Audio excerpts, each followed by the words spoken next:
নমস্কার। সংশোধনাগার থেকে ফিরে আসার পরে অনুব্রত মণ্ডল কতটা সংশোধন হলো সেটা জানার জন্য আমাদেরকে আর কিছু মাস অপেক্ষা করতে হবে।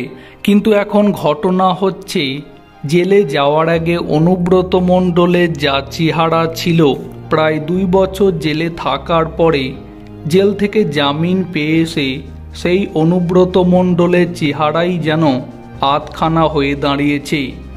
এখন প্রশ্ন এটাও থাকছে, যার বা যাদের জন্য অনুব্রত মণ্ডলকে জেলে যেতে হলো তাদের নাম আগামী দিনে অনুব্রত মণ্ডল বলবে কিনা সেটা জানা নেই।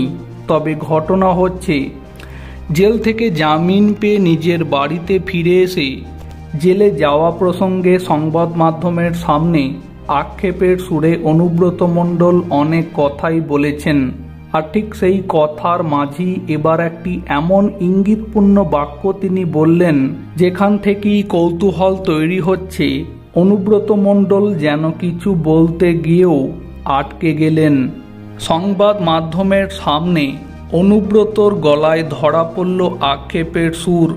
তিনি জানালেন, আমার মেয়ে, আমার সন্তান, তাকে 16 মাস জেল খাটানো হয়েছে। ও তো কোনো নেতা নেত্রী নয়, একটা সাধারণ বাড়ির মেয়ে। ঈশ্বরের কাছে আমি যদি কোনো অপরাধ করি, সেই পাপের শাস্তি আমি পেয়েছি। অনুব্রতর এহেন আচরণ দেখে অবাক অনেকে বলছেন, জেল ফেরত অনুব্রত এখন আর বাক নেই।